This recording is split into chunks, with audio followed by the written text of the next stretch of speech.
Salut à toi et bienvenue sur un nouvel épisode de Chronique Imo, j'espère que tu vas bien. Je voulais te parler de la boule au ventre. Donc la boule au ventre, c'est quelque chose que tu peux avoir très souvent quand tu es propriétaire bailleur. Et aujourd'hui, j'avais vraiment envie qu'on discute de ce sujet-là. Moi, ça m'arrive de temps en temps, je ne vais pas dire que je l'ai tout le temps, mais quand tu as bon, je commence à avoir une vingtaine de locataires, et donc du coup, ça fait un petit peu de monde à gérer, un petit peu de monde avec qui tu dois discuter un petit peu au fil de la semaine. Et du coup, des fois, tu as un peu la boule au ventre, tu te poses des questions, est-ce que mon loyer va bien tomber? Est-ce que j'ai pas une fuite d'eau qui va arriver? Est-ce que j'ai pas un problème dans la cuisine ou quoi que ce soit? Et tu prends le coefficient multiplicateur du nombre de lots que tu as dans lequel tu as pu investir, et tu vois que cette boule au ventre, elle peut grossir lentement, mais sûrement, elle peut t'empêcher des fois de dormir, etc. Et je voulais débuter ce podcast en te parlant de cette boule au ventre, mais pas que. Mais je voulais parler de ça et j'en profite d'ailleurs pour introduire mon invité de la semaine qui est Bruno, parce que Bruno, je pense qu'il connaît un peu la boule au ventre, il connaît un petit peu tous ces sujets-là, et je pense que c'est la bonne personne pour pouvoir en discuter, puisque Bruno, il a aussi, après son, son parcours d'investisseur, il a aussi monté un outil, voire même une boîte à outils spéciale pour les investisseurs, donc il va nous en parler évidemment dans cet épisode. Mais voilà comment j'avais envie de te présenter, Bruno. Est-ce que c'est une bonne présentation? Est-ce que je dis vrai? Oui, salut Mathieu, salut à tous. Non, effectivement, la boule au ventre ou le, le, le, le- le fait d'être sans arrêt perturbé, avoir une charge mentale assez importante. C'est vrai, parce que voilà, moi, j'ai pas mal investi et c'est des situations dans lesquelles je me retrouve et dans lesquelles je pense pas mal de bailleurs se retrouvent. Comme tu le sais, l'investissement locatif, c'est pas un long fleuve tranquille et ça ne se Hmm, limite pas juste à collecter les loyers, ça serait beaucoup trop facile, quoi. c'est clair. On a des droits, mais on a aussi des devoirs, même quand on est propriétaire bailleur. Toi, Bruno, c'est quoi la meilleure façon de te présenter aux auditeurs de Chronique Imo? Si on se rend compte, là, on va boire un verre après le boulot, là, en plus, on est vendredi après-midi. Allez, on finit de bonne heure, on va boire un verre. Euh, Salut, je suis Bruno, qu'est-ce que tu fais dans la vie? Raconte-moi. Donc moi, je suis donc Bruno Cantegrel, je suis investisseur immobilier depuis plus de 20 ans. On va le détailler après. Côté de ça, j'ai été pendant 15 ans salarié en CDI chez Orange. Et Ok. puis depuis 2017, enfin depuis 2009, j'ai créé ma première société qui était une SS2I. Et en 2017, j'ai créé une autre société dans l'immobilier cette fois-ci qui s'appelle Oui, Monsieur Hugo. yes. Dont on pourra aussi discuter juste après. Ok, j'aime bien parce que dans ta façon de te présenter, tu as mis les bons mots-clés au bon endroit, on comprend un petit peu, il y a un sous-entendu de parcours, le CDI chez Orange, etc. J'aime bien. Euh, ok, donc 20 ans d'immobilier, ça me ramène à une époque où moi j'avais du coup 13-14 ans. Ouais. Euh, Qu'est-ce qui s'est passé? Du coup, c'est en 2004. Qu'est-ce qui s'est passé? Comment t'es tombé dans l'immobilier en 2004, toi? Comment je suis tombé? Mais en fait, j'avais fini mes études. J'avais commencé mon premier boulot en salarié chez Orange. Et en fait, j'ai toujours été intéressé par l'immobilier. Parce que je jouais, petite anecdote, pendant toutes les vacances, quand j'étais petit, je jouais au Monopoly. Yes, Euh, Longue obligé. partie de Monopoly, c'était énorme. Chaque fois, souvent, je gagnais, quand même, sans Attends, vouloir me vanter. attends, il y a deux familles. Il y a deux familles. T'es team Monopoly ou t'es team Bonne Paye? Non, Monopoly. T'es plus Ah, Monopoly parce qu'il y en a, il y a une bataille là. Ah ouais, non, non, plus Monopoly. Bonne paille, oui, j'y ai joué après, mais le Monopoly, t'es plus dans le game, t'achètes, tu as des loyers, t'as des dettes aussi qui peuvent te tomber dessus, la case prison, la case chance ou malchance, enfin, voilà, donc C'est clair. c'est le côté plus euh, chance, parce que c'est comme un jeu de chance à la base, et puis voilà, c'est un jeu d'argent, quoi, Ouais, clairement. c'est clair. Donc je suis plutôt, même si la bonne paille c'est un peu le même style, mais dans un concept différent. Non, Ouais. moi j'ai toujours été très Monopoly, j'ai pas changé pendant les vacances. En plus ça dure très longtemps les Monopoly, ça peut durer 2 heures facile, tu vois, Je crois que c'est ça qui saoule le plus les gens. En fait, en réalité, les règles sont vraiment simples. Enfin, Je pense que ça a suscité des vocations, mais la longueur du jeu, des fois, c'est. Ouais, alors c'est vrai. Alors, il y a des jeux qui durent plus longtemps. Le Risque, si tu connais, ça dure encore beaucoup plus longtemps. Ouais, Monopoly, moi, j'attendais de pouvoir cramer la banque, quoi. ouais, bien sûr, bien sûr. Mais bon, ça pouvait effectivement durer longtemps. Voilà, après, c'est pas ça qui m'a fait tomber dedans. En tout cas, ça m'a donné un peu le goût pour l'achat, construction de maisons, construction d'hôtels. Enfin, Ouais. et en fait, bon, au début, de toute façon, quand t'es jeune, tu peux pas investir, tu peux rien faire, t'es pas majeur, t'es pieds et mailliers. Bon, là, après, j'ai commencé à travailler. C'était un peu l'indépendance. Enfin, Hmm. l'indépendance. Pas l'indépendance financière, mais À la l'indépendance au maison, sens. à la maison, papa et maman, ils investissaient ou pas? Ouais, ouais, ouais. Légèrement, Mais ils légèrement, t'en ont mais parlé. Ils t'en ont parlé déjà un peu. ouais, ouais. Plus quand ouais, ouais. Ça, ils ont fait deux, trois investissements qu'ils ont arrêtés parce qu'ils ont eu des galères après, mais Ouais. finalement, moi, ça m'a dit, bah, tiens, pourquoi pas, ça peut être intéressant. J'investissais dans l'ancien, je faisais des travaux, Ok. trouver des locataires. Après, c'était pas forcément peut-être pas les bonnes façons de processer. Mais en tout cas, ouais, ils l'ont fait.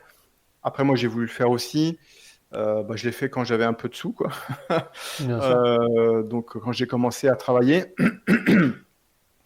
euh, parce que bah, la banque te prête, voilà, si tu es en CDI, enfin, clairement, enfin, c'est plus facile. Hein, donc, j'ai pu emprunter dès que j'ai commencé à travailler puis j'ai commencé, comme je n'avais aucune idée, tu vois, passer du Monopoly à la vraie vie, t'as un gap Il mais y a un petit monstrueux. gap, ouais. C'est pas les mêmes règles du jeu, si t'as pas un dé à lancer, tu te dis, tiens, rendez-vous Tu de la m'étonnes. paix. Et Ouais, heureusement, franchement, heureusement. Sinon, ça serait un sacré western, ouais, l'immobilier. ah ouais, ça serait un gros bordel. Donc du coup, bah, j'ai fait, en fait, je me suis fait un peu par hasard, accompagné par un CGP, un conseiller de gestion patrimoine. Ouais.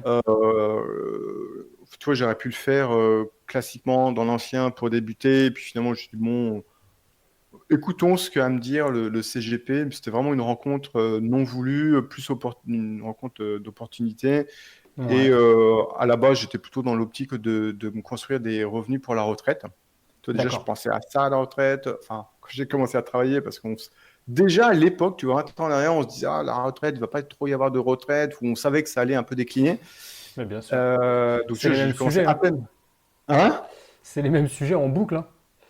Mais en boucle, et je commençais à peine à bosser que déjà je commençais à penser à la retraite. Mais parce qu'au niveau de ma boîte, on proposait aussi, tu vois, des plans d'épargne retraite. Enfin, tu as aussi des Ouais. dispositifs d'accompagnement pour la retraite, Bien les sûr. PER. Donc, du coup, je me dis, bon, ok, on en parle. Donc, j'étais un peu sensibilisé. Je me suis dit, bon, je vais pas mettre de l'argent dans les PER parce que pour moi, c'était juste des bouts de papier. Donc, je voulais quelque chose de plus concret, de palpable. Donc, Yes. l'immobilier, c'est assez palpable. Donc, j'ai commencé par par un Eurobien, ce Yes. qui n'existe plus maintenant, mais c'était les lois de défiscalisation à l'époque qui étaient un peu à la vogue, comme tu as eu le Pinel là, dernièrement qui va s'arrêter. Après, tu as eu le Borloo, enfin avant, tu as eu le Borloo, enfin voilà. Et le Chaque, Dourobien, c'était pour financer quoi? Il faisait quoi avec l'argent, l'État? bah, Des le fois, c'était. Eurobien, en fait, le but, c'était de construire des logements dans des villes où il y avait un foncier qui coûtait pas très cher. Et de permettre de loger en fait les gens qui vivent dans cette ville-là. Donc, c'était pas dans des zones tendues, c'était plutôt dans des villes un peu reculées où Hmm. le foncier était pas cher, donc ce qui permettait de monter des opérations avec un petit budget. Et derrière, tu avais un avantage fiscal, comme toutes ces lois de défiscalisation. Donc là, voilà, globalement, c'est un amortissement plus important que ce que tu peux avoir dans le LMNP. Donc, tu avais un amortissement assez intéressant, ce qui Mhm. m'a permis de payer moins d'impôts au final. Donc, c'était ça aussi qui était recherché. Mhm. Euh, voilà, après, ça reste. Donc, c'est dans du neuf, tu achètes en VFA, sur plan. Et tu as tout un montage entre le CGP, le commercialisateur, le promoteur, le groupe de cabinets comptables, l'agence immobilière, enfin le groupe, parce que c'était Foncia, Mhm. tout ça là à se partager le gâteau. Et toi, derrière, bah, tu es investisseur, quoi. Ouais. un peu un package prêt à l'emploi que tu prends. Donc, sur le coup, comme c'était mon premier investissement, je dis, bah, tout est bien organisé, ficelé, il y a des acteurs un peu partout. Donc, je dis, bah, on y va. Et puis, ça s'est vite été un fiasco. Voilà. Pourquoi? Parce J'allais te demander, ouais, j'allais te dire, attends, mais ça se finit comment cette affaire? bah, ça commence bien, et puis parce que le CGP te fait des beaux tableaux Excel avec des belles rentas, donc tu dis, ouais, génial. Et puis au final, l'agence immobilière a mis plus de 8 mois, ce qui est énorme pour trouver un locataire. Parce qu'on était dans une ville qui était, il n'y a pas trop de demandes, quoi. Alors, le foncier n'était pas cher, Ouais. mais il y avait peu de demandes. Donc ça m'avait bien stressé au début au début. Donc j'ai même voulu tout arrêter et me retourner contre le commercialisateur en disant, mais votre truc, c'est de l'arnaque, il n'y a même pas de locataire et les loyers sont beaucoup trop élevés. Donc ça, c'est aussi un peu le piège. Mais maintenant, on en parle plus. 20 ans en arrière, on n'en parlait pas autant. Il n'y avait pas autant de contenu sur Internet, de podcasts comme le tien qui permettent d'évangéliser et d'éduquer. Hmm. Avant, les gens disaient, oh, on passe par un CGP, ils vont te proposer un produit super génial. Et il y Ouais, avait ouais. peu de tout encore. Pas de Euh, recours en plus, enfin assez peu de recours, j'imagine, avec personne à qui te plaindre, range ton frein, quoi. Investis et perds ton temps, quoi. ouais, non, t'es tout seul, voilà, t'es tout seul face à ton investissement. Ouais. Donc voilà, donc c'est pour ça que j'étais un peu allé les yeux fermés. Il y avait peu de retours sur ce type d'investissement. Après, par contre, dans la presse, quelques années après, il y a eu beaucoup d'articles assez négatifs sur les investissements d'Eurobiens qui arrivaient pas, qui avaient été faits dans des villes où il n'y avait pas de demande, clairement. Donc, il n'y avait pas de marché locatif. Le foncier n'était pas cher. Et beaucoup de gens avaient des difficultés à le mettre en location. Et Hmm. donc, pourquoi c'est compliqué? Parce que si au bout d'un an, tu n'arrives pas à trouver un locataire, on te retire tous tes avantages fiscaux. Donc, What? c'est le plan loose. Tu as 12 mois, enfin, en tout cas, l'État Ouais. t'accorde 12 mois pour trouver un locataire. Double peine. Donc, double peine. Donc, ça, c'était la première peine. Donc, alors, pour trouver un locataire, l'agence immobilière a dû me dire, bon, écoutez, on va vous trouver un locataire, mais il faut baisser le loyer. Vous êtes sûr? Oui, oui, il faut baisser le loyer de 10 à 15%, donc ce qui est quand même énorme pour trouver un locataire. Donc, tu vois, entre les chiffres et les stats et les prévisions qu'on peut te faire via un CGP qui ne connaît pas forcément le marché local ou qui un peu embellit le marché en disant, voilà, t'inquiète pas, tu vas avoir des loyers qui vont tomber à temps. La réalité fait que, bah, obligé de baisser mon loyer. Deuxième gros problème, c'est qu'à l'époque, il y avait des prêts à taux variables, qu'on n'en a plus trop aujourd'hui. J'ai eu fait. Et ça, au début, tu dis, bah, mais c'est super, attends, la banque va me prêter de l'argent à 1,5 à 2 points en dessous. Parce qu'à l'époque, si c'était pas 1%, on était à 4. Hein. Donc, je dis, bah, c'est canon, je vais banco. Mais bon, le principe du taux variable, c'est que ça peut monter, ça peut descendre. Hein. Donc, manque de chance, moi, ça a monté. Le taux variable a augmenté. Donc, je me suis pris 1,5 points de plus dans la vue. Donc, ça veut dire que les mensualités ont augmenté, les loyers ont diminué, donc ta rentabilité, elle est directement impactée par ces deux mécanismes. Bien sûr. Euh, donc là, vraiment la galère. Et donc, du coup, suite à ça, je me suis dit, bon, j'en ai marre des galères, je vais basculer sur un prêt à taux fixe. Donc là, j'ai dû changer au niveau de la banque et passer d'un prêt à taux variable à un taux fixe pour stabiliser, parce que tu vois, si ça continue à monter ou à descendre, enfin surtout à monter, c'était genre le fiasco financier, quoi. Voilà, donc ça n'a Hmm. pas été, ça n'a pas été super. Voilà, c'est entre le Monopoly que tu peux faire où tu achètes toute la rue et tu n'as pas des contraintes. Là, on est dans la vraie vie, tu as des contraintes assez impactantes. Bien Euh, sûr. mais malgré ça, voilà, je me suis dit, OK, on va pas rester là-dessus sur un premier échec. Je me suis dit, bon, on va continuer à investir, mais cette fois-ci dans une zone, dans un endroit où il y a de la demande. Hmm. Toi, maintenant, moi, Toujours accompagné ou en solo cette fois-ci? non, là, pareil, encore accompagné, tu vois, j'avais pas encore lâché le cordon. J'étais toujours accompagné. Et donc, j'ai investi en fait dans un autre format de locatif qui est les résidences de service. Yes. Donc, dans les résidences de service, tu as le tourisme, l'étudiant, enfin les résidences étudiantes et les résidences de seniors, enfin pour les petits vieux, les EHPAD et tout ça, quoi. Bien sûr. Donc, du coup, je voulais quelque chose d'un peu près stable. Donc, je suis parti sur les résidences étudiantes en plein centre de ville de Lyon, à côté des universités. Donc là, je me suis dit, cette fois-ci, je ne vais pas me faire avoir une deuxième fois. J'ai investi là, le pas de porte, comme on dit, il y a toujours le pas de Ouais. porte qui est super important. Donc là, pas de souci, on a eu des locataires. Là, sur le Après, papier, c'est censé cracher, là, normalement. alors, la particularité des résidences de service, c'est que il te faut du service. Donc, alors, premier avantage, c'est que je l'ai fait aussi parce qu'il y avait aussi un avantage fiscal, c'est que tu achètes hors taxe. Généralement, dans l'immobilier, on achète TTC, enfin, il n'y a pas de TVA. Mais vu qu'on est en résidence service, j'ai acheté le bien hors taxe, donc 20% en dessous du prix du marché. Oui. Donc ça, c'était la bonne nouvelle. Donc J'en parlais dans un épisode récemment, il y a assez peu de gens qui le savent, mais à partir du moment où on investit dans un local commercial, une entreprise ou quelque chose comme ça, enfin ça va dépendre, mais effectivement à partir du moment où il y a du service, où c'est du business, du B2B en fait, là c'est hors TVA, quoi, donc c'est 20% de moins sur le Ouais. prix. Donc ça, c'est l'avantage. La contrepartie, c'est que tu es obligé d'avoir un gestionnaire qui va te gérer la résidence et les services. Donc, tu vois, l'accueil, le fait d'avoir limite un petit déjeuner inclus, les machines à laver. Enfin, il te faut du service. Sinon, au niveau du gouvernement, c'est pas considéré comme une résidence de service et tu n'as pas les avantages fiscaux. Bien sûr. Donc, du fait est, comme tu as un gestionnaire, bah, ils te prennent de la marge, ils te prennent un bon paquet de marge. Ouais. Donc, on est, tu vois, sur un investissement à 3,5-4% de renta. Yes. C'est mieux que livret A, c'est mieux que l'assurance vie en fonds en euros. Bon, tu vois, j'y étais vraiment tranquille. Et l'autre avantage, c'est que tu as un bail commercial de 11 ans. Et donc, contractuellement, le gestionnaire est obligé de te verser les loyers tous les mois, qu'il y ait ou pas des locataires. C'est un engagement contractuel. Donc là, pendant le bail de 11 ans, tu es sûr d'avoir ton loyer. Donc, tu vois, c'est un investissement qui est déjà un peu plus encadré, avec plus de sécurité, parce que tu as un bail commercial qui te garantit des loyers. Tu achètes hors taxe. C'est des résidences étudiantes. Donc, tu vois, c'est des studios de 18 mètres carrés, 18-20 mètres carrés. Tu as toujours de la demande.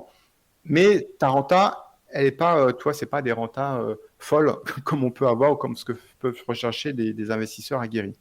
Mais Ouais, pour bien sûr. commencer, tu vois, sur des petits budgets, je pense que en tout cas, moi, ça m'allait. Mais Ouais, mais il y a une vérité, c'est que ces boîtes-là, excuse-moi, je te coupe, Bruno, mais c'est que ces boîtes-là, elles sont hyper bien ficelées et elles ont un pouvoir d'attraction. C'est comme des aimants, quoi. C'est des aimants à faire de l'argent. C'est ni plus ni moins que le business de Pierre et Vacances oui, qui faisait construire des chalets en Isère qui coûtent une fortune. Ils te promettaient 5%. Et eux, derrière, ils se plaçaient, donc ils croquaient à la promotion et ensuite ils croquaient à la gestion avec, effectivement, comme tu le dis, un bail extra long, extra plus, j'ai même envie de dire, parce que c'est plus que le 369. Là, tu nous dis 11 ans, toi, par exemple, sur ton investissement. Et derrière, en fait, eux, en plus de croquer à ces deux endroits-là, ils croquent sur une partie du loyer ouais. qui tombe. Donc, c'est le business de ces plateformes de gestion en fait de services. Et effectivement, ils en font des pubs à la télé. Enfin, plus maintenant, mais je me rappelle très bien de l'époque où ça passait à la télé, quoi. Investissez dans les résidences Pierre et Vacances ou Center Park. Tu sais que Center Park, Oui, les petits chalets Center Park, c'est des gens comme toi et moi qui investissent dans ces chalets quand tu vas ouais, chez tout à Center fait. Park. Alors, quand il y a des crises type le Covid, qu'il Oh n'y a là plus personne là. qui peut se déplacer, que le touriste est en deuil, euh, là, c'est là que tu dis, bon, est-ce que j'ai fait le bon choix d'investir dans une résidence de tourisme? C'est pour ça que j'y suis Ouais. pas allé, parce que le tourisme, c'est trop dépendant, c'est trop un phénomène aléatoire. Et donc, je me suis dit, bon, l'étudiant, il y aura toujours des besoins d'avoir des étudiants qui sont là pour étudier et qui auront besoin de trouver un logement Ouais. toute l'année.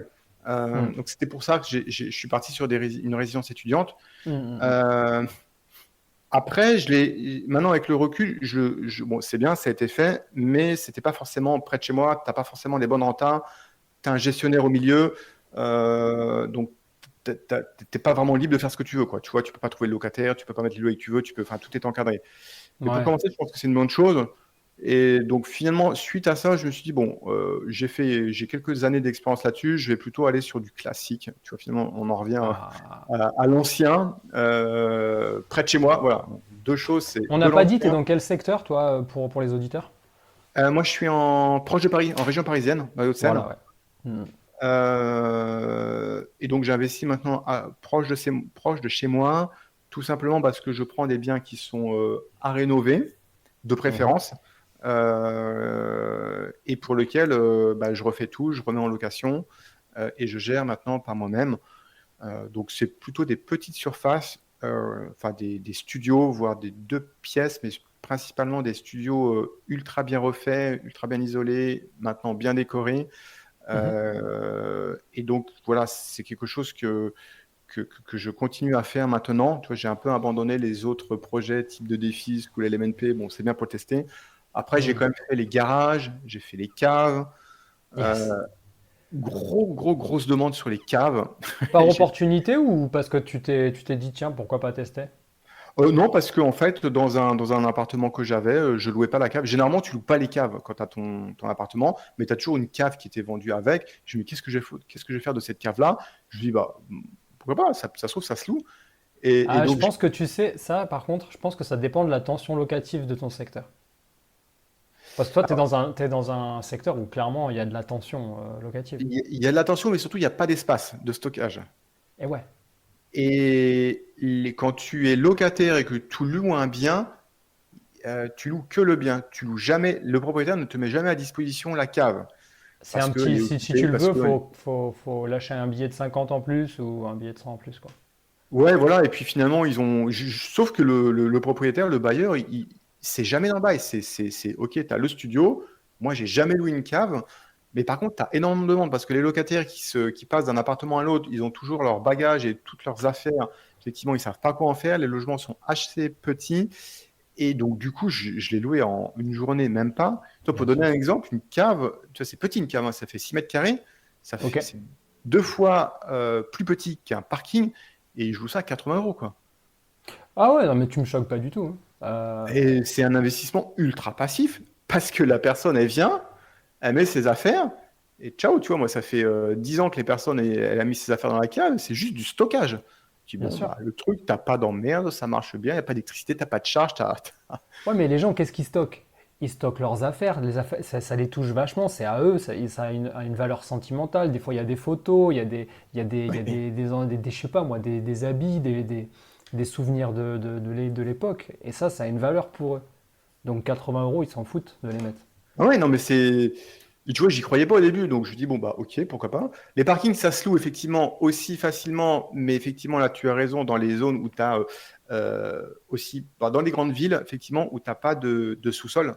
Généralement, il n'y a Hmm. pas de sous-sol parce que les sous-sols, ils en mettent que dans du neuf. Sinon, avant, il n'y avait pas de sous-sol, donc il n'y avait pas de parking, les gens ils se garaient dans les rues. Et donc Hmm. là, les parkings, il y a une très grosse demande aussi.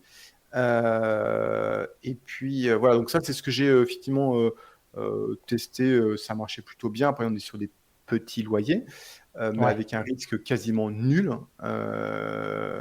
Et puis là récemment j'ai fait aussi des ventes aux enchères, Yes. vente à bougies, comme tu Vente à la sais jamais. bougie. Ouais, ouais, ouais. Ouais. J'ai appris le terme il y a pas très longtemps. Je savais même pas que ça s'appelait comme ça, mais Et effectivement. t'as des. Alors avant c'était des vraies bougies qu'ils allumaient au briquet et qui se consumaient. Maintenant c'est des bougies numériques. Ah Et non, mais t'en ils as. font des... Ah non, mais là, au tribunal à Montpellier, c'est à la vraie bougie, hein.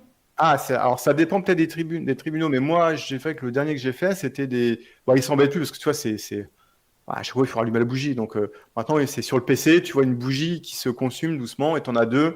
Et quand la deuxième, elle D'accord. est complètement consumée, bah, ton truc, il est. Bien Bah, sûr. si tu as eu pas de surenchère, ça s'arrête. Si tu as eu des nouvelles surenchères, ça continue. Donc Intéressant, cette partie-là, en c'est chair. c'est top. En tout cas, je pense que c'est réservé quand même à des investisseurs un peu expérimentés et un peu aguerri parce que bah déjà, tu as beaucoup de professionnels qui sont là, beaucoup des gens des artisans du bâtiment qui sont là aussi pour trouver des opportunités parce qu'il faut aussi beaucoup de cash pour Ouais. acheter et Tu que peux pas tu. arriver avec ton accord de la banque pour tes 90 000 euros sur ton CDI, hein. Ça marche pas, hein. Ouais, bah, après, tu peux faire un prêt ou pas, mais tu as 2 mois pour payer. Si tu payes pas dans les 2 mois, ils te font tes saisies. Donc, tu vois, c'est une obligation de payer, Hmm, contrairement à un achat classique où, bah, OK, tu as le prêt. Si tu n'as pas le prêt, bah, la vente est annulée. Là, tu passes devant chez le notaire une fois que tu as fini. Enfin, moi, j'avais réussi à remporter l'enchère. Donc, tu as directement le notaire qui est là, tu signes tous les papiers, le compromis de vente, etc. Il te dit, OK, on se revoit dans 2 mois. Dans 2 mois, merci de m'amener le chèque. Ok, donc après, vous faites ce que vous voulez, mais moi, il me faut le chèque dans 2 mois. Il te faut aussi un apport. Tu vois, à partir de Ouais. deux enchères, il te Combien faut un. c'est quoi le pourcentage que tu dois déposer le jour de la vente? Euh, typiquement, moi, pour un bien qui était aux alentours de 130 000 euros, il fallait au moins amener 30 000 euros. Ouais, ok. en chèque de banque. Donc, ils demandent un chèque de banque. Il faut monter un petit dossier aussi pour voilà. Donc, il y a un petit peu de paperasse administrative. Il faut arriver avec donc, pour ça qu'il faut un peu de cash. Et après, il faut être sûr si tu n'as pas de prêt de banque, que tu puisses avoir les fonds pour financer.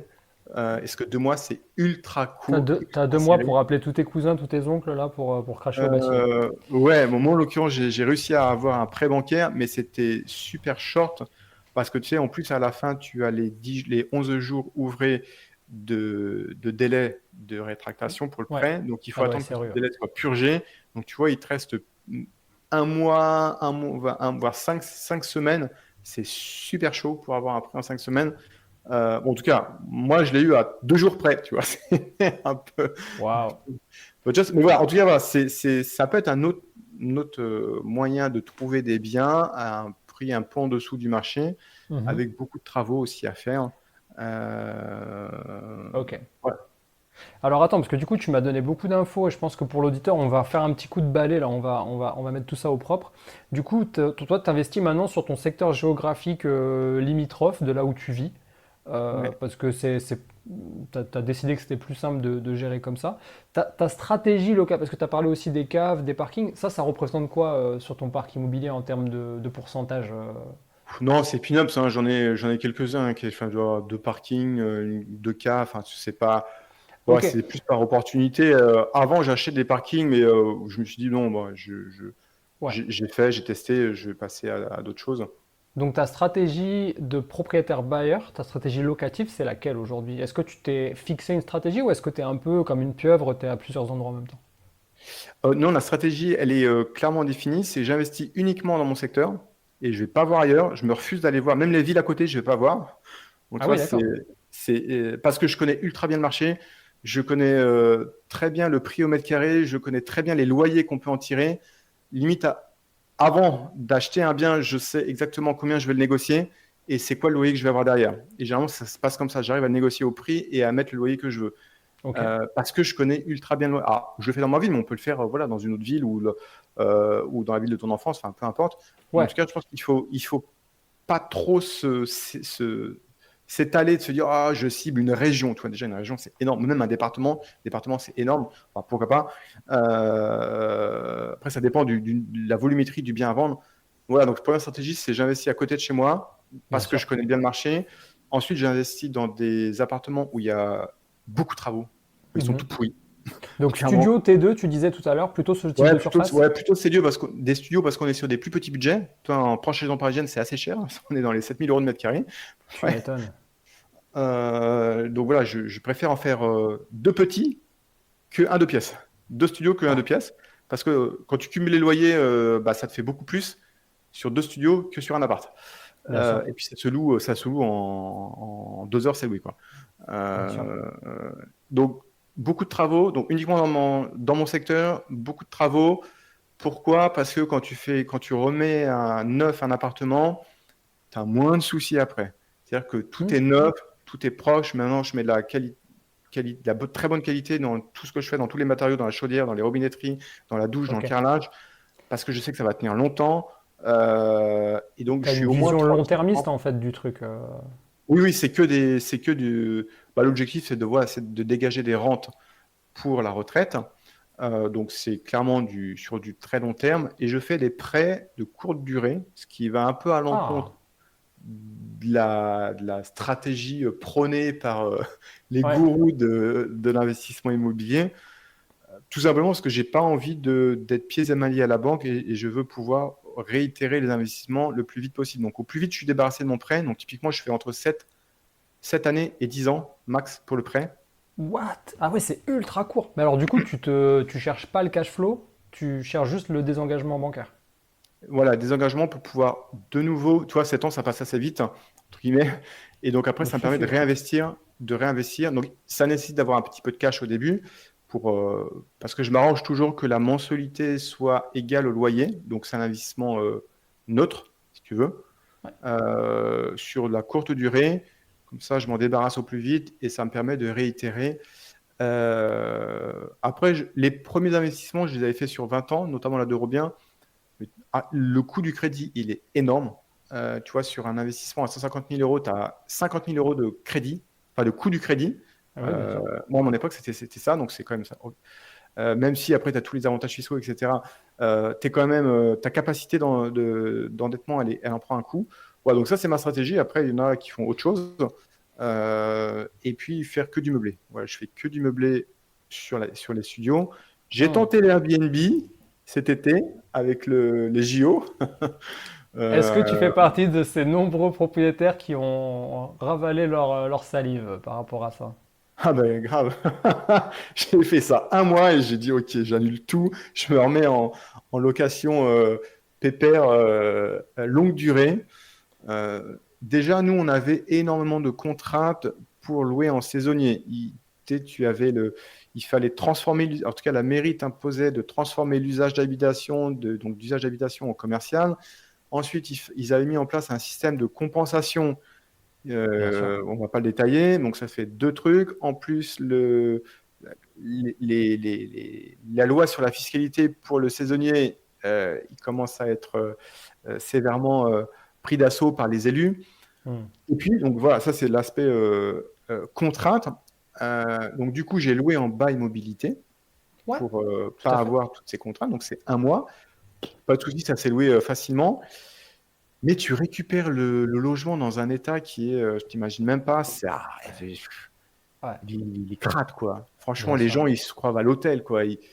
Enfin, dans le C'est ça. frigo, ils laissent tout traîner, les trucs qui moisissent, la douche, elle n'est pas nettoyée, les WC non plus, les traces de pieds sur les murs, le canapé avec des taches, les chaises aussi. Enfin, non, mais c'est pas possible. Ben Alors que en tout. fait, la meilleure façon d'imager ça pour les auditeurs, c'est de leur dire, allez dans un hôtel, n'importe quel hôtel, mais vous savez que dans les hôtels, il y a la femme de ménage ou l'homme de ménage, peu importe, qui passe tous les jours. Ouais.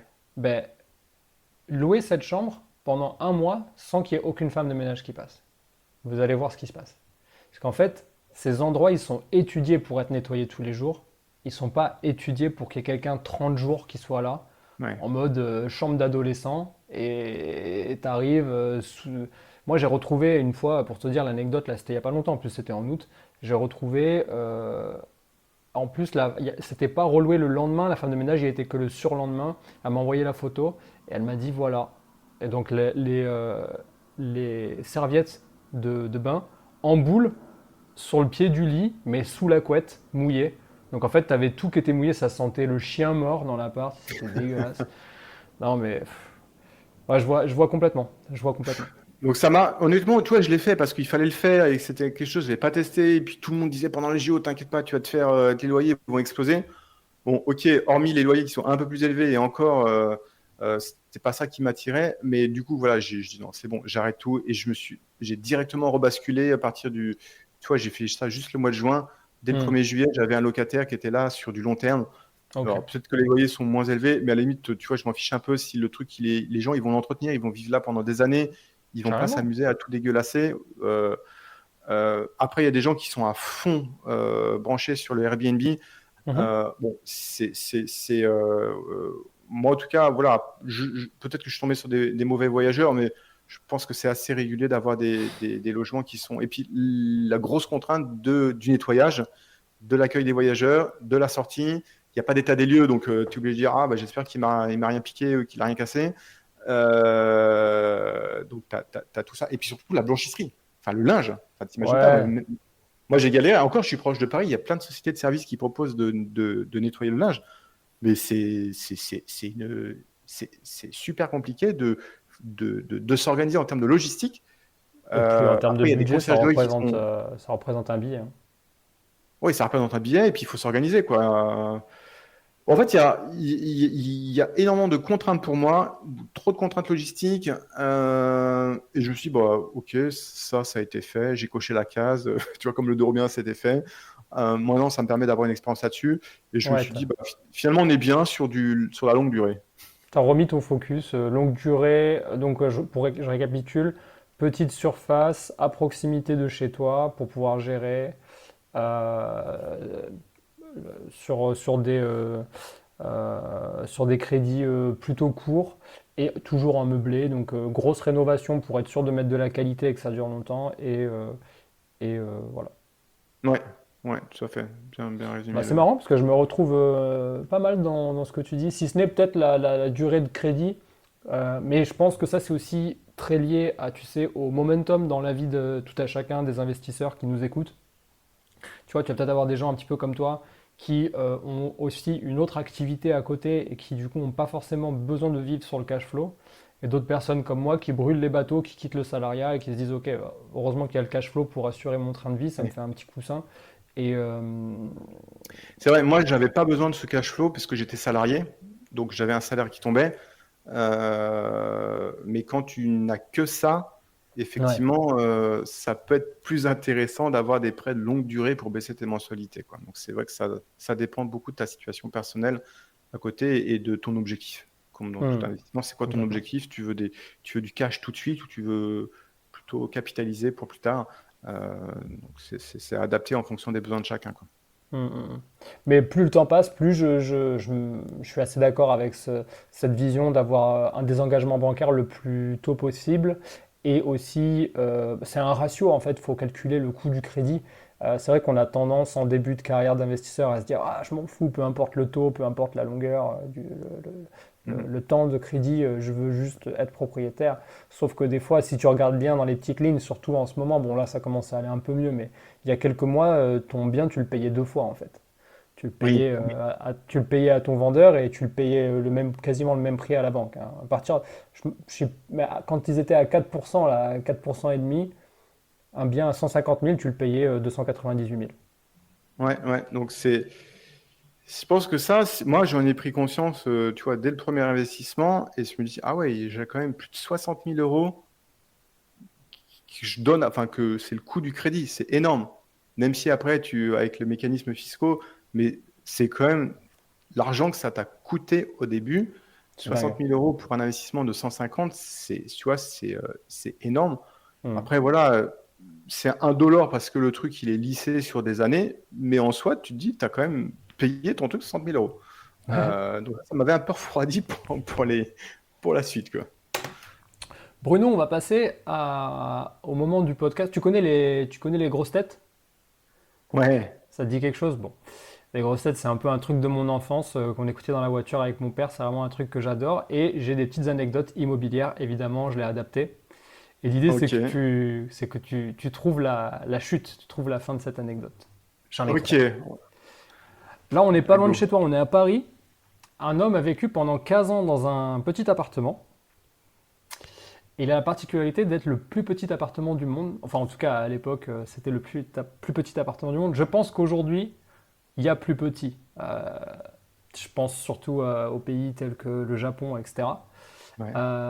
Ça, c'était situé à Paris, sous les toits, un espace minuscule qui n'avait qu'un lit pliant, un semblant de douche et un évier. Et étonnamment, il avait quand même un loyer de 330 euros par mois, donc il avait un bail, ce monsieur. Ok. Bon, c'était une sorte de placard, hein, on peut le dire. Et ma question pour toi, c'est quelle était la taille de ce petit logement? Bah, écoute, vu ce que tu me décris, je pense qu'on doit être sur une dizaine de mètres carrés. On est beaucoup plus bas que 10 mètres carrés. Ah, beaucoup plus Et c'est ça qui bas. paraît fou. Alors, beaucoup plus bas. Juste le lit, alors, effectivement. Hein, Un lit pliable. mais En du coup, fait, tout à l'heure, on a parlé des lit caves. Tu vois, pliable. une cave, ça fait 6 mètres carrés. Donc, je me dis, ok, partons là-dessus, 6 mètres carrés. On est à 1,56 mètres carrés. Ah oui, dans mes deux bouts, quoi. Ouais, ouais, lit pliable. Et en fait, voilà, on voit bien que en fait, sous le lit, il y a une sorte comment on appelle Ok. ça? Un sabot, c'est ça? On appelait ça comme ça, qui servait de douche, douche évier. Ok. Ouais, ouais, ouais. C'est incroyable. Et le mec avait un loyer de 330 euros. Ah bah, tout se loue, hein. Non, mais c'est incroyable. On sait pas. Ouais, je pense qu'aujourd'hui, bon, on en rigole, mais je pense que c'est quand même un peu un fléau, quand même, ce genre Ouais, de ouais, location. c'est sûr, c'est. Tu sais, je voulais rebondir sur un truc que tu as dit parce que ça m'a échappé tout à l'heure et je veux pas le reperdre une deuxième fois. La petite astuce, la valeur gratos pour les auditeurs, si vous avez des caves ou des espaces comme ça que vous voulez louer à part d'un logement, évidemment, etc., et essayez de communiquer sur une surface mètres cubes et non pas en mètres carrés. Parce que vous allez voir que ce que les gens recherchent, c'est des mètres cubes et non pas des mètres carrés. Il n'y a Mm. personne qui a besoin de 6 mètres carrés, ça n'existe pas. Quelqu'un qui se dit, ah ouais, moi j'ai besoin de 6 mètres carrés pour ranger mes cartons. Non. La personne qui a des cartons ou qui a des meubles, etc., elle a besoin de mètres cubes. Donc elle va regarder ce qu'elle a et elle va le calculer, elle va faire un cube et elle va savoir, par exemple, 6 mètres carrés, je sais pas moi, sur 3 mètres de haut, ben, tout de suite vous faites le calcul, vous avez beaucoup plus de place dans votre tête et donc vous pouvez communiquer sur beaucoup plus de place que sur des mètres carrés. Bon, c'est la petite astuce, c'est C'est comme ça vrai. que je fais moi, accessoirement. Et c'est fou ce qu'on peut mettre dans 5-6 mètres carrés quand on l'empile les uns sur les autres, quoi, tu vois. Ah oui, oui, tu peux mettre beaucoup de cartons toute ta vie, quoi, dedans. Allez, là, on est à Brooklyn. En 2013, un locataire est rentré chez lui, donc il vit dans un appartement. Le propriétaire, il a plusieurs appartements les uns à côté des autres, et le propriétaire lui dit, ben, on va faire des travaux là dans l'appartement d'à côté. On va faire des travaux. Voilà. On a besoin d'avoir accès à votre appartement. Il rentre le soir après le boulot. Qu'a-t-il découvert en rentrant? Il a découvert un chantier énorme avec une porte défoncée et une bétonnière, une bétonnière sur le pas de la porte avec les sacs de ciment et les sacs de gravat. T'es pas loin. T'es pas loin. En tout cas, c'est ce qui a dû se passer après pour réparer. En fait, ils se sont trompés de mur et ils ont pété le mur qui donne vers l'extérieur. Voilà. Et donc, du coup, le propriétaire, via l'entreprise de travaux, a mis 2 semaines à remonter un mur. Et le mur qui donne vers l'extérieur était complètement ouvert. Donc, en fait, il avait son salon et sa cuisine qui étaient complètement ouverts à l'extérieur. Ah, c'est original, ça, de se tromper de mur. C'est pas mal, hein? C'est pas mal. C'est énorme, ça, ouais. Mais on avait reçu quelqu'un sur le podcast qui est un investisseur, qui a pas mal de bouteilles aussi et qui avait une entreprise dans le bâtiment qui m'avait raconté cette anecdote folle que en fait il avait mis ses gars à l'adresse, je sais plus, tu sais, genre 22 rue des Tilleuls, tu vois. Et donc ils arrivent le matin et donc entreprise de TP, ils ont la pelleteuse, ils commencent à tout arracher, ils enlèvent ils pètent la barrière, ils pètent tout le mur devant la maison, etc. Et en fait, dans la matinée, les gars l'appellent, ils disent, ouais, il y a le propriétaire de la maison qui nous engueule parce qu'on lui a pété sa maison, quoi, tu vois. Il dit, mais vous êtes à quelle adresse? Mais au 22, rue, je sais pas quoi. Il dit, ah non, c'est 22 bis. C'est juste à côté. Une Là, histoire de fou. là, il y a de quoi écrire des bouquins, les perles des Les travaux pères, illégaux, quoi. je te jure. Allez, j'en ai une dernière. Celle-ci, elle va te plaire. Parce que je pense que ça, on l'a pas en France. Est-ce que tu sais ce que c'est que le Ghostbuster Rolling? Aucune idée, non. Tu vois ce que c'est Ghostbuster à peu près? Les Ghostbusters? Ouais. Bah ouais, c'est pas un dessin animé, ça, Ghostbusters? Ghostbusters, tu sais, c'est un truc très sérieux aux États-Unis. Ils prennent ça très très au sérieux. C'est les chasseurs de fantômes. Ouais, ok, Et donc ça s'appelle la règle du chasseur de fantômes. ok. Donc aux États-Unis, un propriétaire a été poursuivi pour ne pas avoir informé le locataire de quelque chose dans la maison. Avec cette information que je t'ai donnée juste avant, de quoi s'agit-il? Il y avait des fantômes mystérieux qui se baladaient tous les soirs entre minuit et 2 heures du matin, Tu qui l'as, faisaient tu l'as. trembler les fenêtres et claquer les rideaux, non? Absolument. Et c'est très sérieux puisqu'il a été condamné. Le propriétaire a été poursuivi pour ne pas avoir informé le locataire de la maison qu'elle était réputée hantée. Le tribunal a jugé que, dans certains cas, la réputation d'un lieu, comme celle d'être hanté, pouvait affecter la décision d'une personne à louer ou pas un bien en fait. Et Ok, donc cette ouais. affaire est connue sous le nom de Ghostbuster Rolling. Ça a créé un précédent et donc du coup voilà, ça Putain, les existe Américains, maintenant. ils sont forts, hein, quand même. Ah, incroyable, hein? Ils sont énormes, ouais. Incroyable, mais ouais. Faut pas donner des idées ici en France pour les locataires, hein, sinon Mais tu sais que des fois, je me dis que c'est qu'une histoire de mœurs, en fait. Tu vois? Il y a plein de trucs qu'on fait ou qu'on fait pas dans les appartements. Euh, par exemple, bon, moi, ma compagne est italienne. Il y a un truc qu'elle comprend pas. C'est pourquoi en France, il n'y a pas de bidet dans dans les salles de bain. ouais. Ouais. Pourquoi il n'y a pas de bidet, tu vois? Alors que En Italie, ils disent tout le temps que le bidet, c'est une invention française. Ce qui est vrai. C'est les Français qui ont inventé ça et ils se disent, mais pourquoi il n'y a pas de bidet? Tu vois, pour eux, c'est un signe d'hygiène. Tu vois, c'est Ouais. le top de l'hygiène d'avoir le bidet. Tu vois. Donc ils comprennent pas que c'est quelque chose qu'on a perdu. En fait, on a complètement, ça a disparu de nos mœurs immobilières. Et donc il y a très peu de gens qui ont le bidet. D'ailleurs, j'ai des amis qui ont fait couvrir. Ils ont un bidet dans une maison qu'ils louent. Ils l'ont fait couvrir pour mettre Ok. une étagère par-dessus. Incroyable. C'est incroyable, ouais. On reprend, on rattache nos wagons maintenant. Et je voulais te demander, du coup, parce que toi, c'est quand même ton domaine d'expertise, tout ce qui est la partie locative, on va dire vraiment la partie location euh, de la partie immobilière.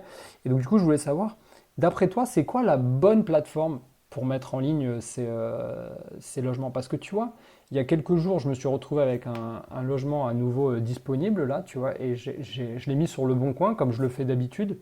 Ouais. Et puis en fait, je me suis dit, tiens, est-ce qu'il n'y a pas autre chose? Et je me suis rendu compte qu'il y avait un tas d'autres plateformes maintenant qui existent. Il n'y a pas que le Bon Coin, même si je pense qu'ils ont un peu une position de monopole. Et je me suis dit, tiens, je vais me noter la question pour Bruno, je vais lui demander ce qu'il en pense. Bah, écoute, moi j'en ai testé pas mal aussi. Euh, donc globalement, elles sont toutes gratuites, sauf PAP, qui est payant, Oui, mais en gros, ça te coûte quelques euros. Euh, donc PAP, c'est beaucoup plus quali, donc tu as beaucoup moins de demandes, mais c'est vraiment des candidats qui sont sérieux et qui recherchent quelque chose à louer. ok.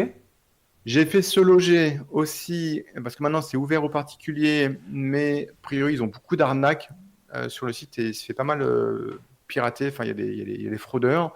Après, j'ai pas eu D'accord. beaucoup de flux sur Se Loger. Mhm. J'ai fait des plus petits, style gens de confiance, carte des colocs, log service, genre de choses. Il n'y a pas assez de volume. Gens de confiance? Ouais, gens de confiance, Ok. c'est une plateforme, c'est du Le Bon Coin si tu veux, sauf que pour y rentrer, il faut être parrainé par quelqu'un de Ah, confiance. d'accord. Donc, toi, tu peux parrainer un de tes amis. Donc, c'est plutôt des catégories CSP+. Tu peux Ok, j'aime bien. tout proposer à la vente. Donc là, on est plus sur une cible avec des revenus plus importants. Ok. Euh, mais finalement, j'en reviens toujours à Le Bon Coin.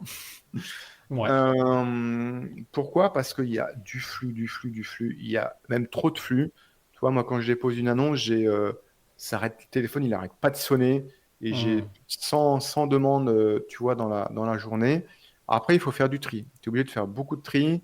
Les gens ne vont pas forcément au rendez-vous. Hmm. On est C'était un peu sur le une sens de ma question, quoi. Est-ce que tu aurais une autre idée, quelque chose où tu as moins besoin de faire le tri, quoi? Euh, je dirais, PAP, du coup. par rapport à ça, maintenant, je fais des visites groupées. Comme je sais que les gens, ils viennent pas, peut-être tu en as un sur deux qui va pas venir, des gens qui préviennent même pas Hmm. parce qu'ils ont trouvé autre chose, ils savent même plus qu'ils avaient pris rendez-vous avec toi. Maintenant, je m'embête plus, je fais des visites groupées. Donc, je dis, voilà, mes rendez-vous, c'est demain à partir de 18h jusqu'à 19h30. Vous venez pas, peu importe. Je sais que le truc, il sera loué le soir. Donc, maintenant, je prends tout le flux que m'amène Hmm. Le Bon Coin. Je fais très peu de qualifs en amont, hormis, voilà, si les gens, ils disent, parce que moi, je demande toujours aux personnes de se présenter. Pourquoi ils veulent l'appartement? Où est-ce qu'ils Bien vivent? sûr. Est-ce qu'ils ont des garanties ou pas? Est-ce qu'ils vont emménager seuls ou pas? Est-ce qu'ils ont des animaux de compagnie ou pas? Est-ce qu'ils ont des enfants ou pas? Donc, toi, je leur demande pas mal de Ah questions en ouais, amont. tu poses. Ah ouais, ok. Alors moi, les animaux, je le fais pas. Il y a une question que je pose toujours, c'est, je dis, vous travaillez dans quel secteur? Et je leur laisse répondre ce qu'ils comprennent. Tu Ok. vois? Donc tu as des gens qui vont dire, bah, je travaille dans l'industrie aéronautique. Il y en a qui vont dire, bah, je travaille dans le secteur de Béziers. Ok. Tu vois? Et ils comprennent ce qu'ils veulent, tu vois. Et j'aime Alors, bien, parce que du coup, ça me permet de rebondir et de dire, ah ben non, mais je parlais pas de ça, je veux dire, vous êtes plus dans quel coin, tu vois. Et c'est marrant, parce que du coup, ça me permet de filtrer automatiquement. Tu as des gens qui vont dire, bah non, mais moi je travaille pas. Bon, tu vois, ouais. Alors, moi, ce qui m'intéresse le plus, c'est de savoir où ils travaillent, ou où ils étudient, tout simplement pour me dire que bah, si le gars, il a plus d'une heure de transport pour aller jusqu'à son travail, je sais qu'il va pas rester. Donc, pour moi, Ah, la putain, mais oui. proximité, c'est important parce que je sais que si le gars, il travaille à 20 minutes en métro, pas de souci, il va rester longtemps. Donc, je pose toujours cette question-là. Après, effectivement, s'ils sont seuls ou pas seuls, parce que des fois, il y en a, ils se ramènent, ah, bon, on est deux, puis ah, j'ai un enfant, puis j'ai six. Maintenant, c'est un studio, donc tu vois, ça va pas marcher. J'ai...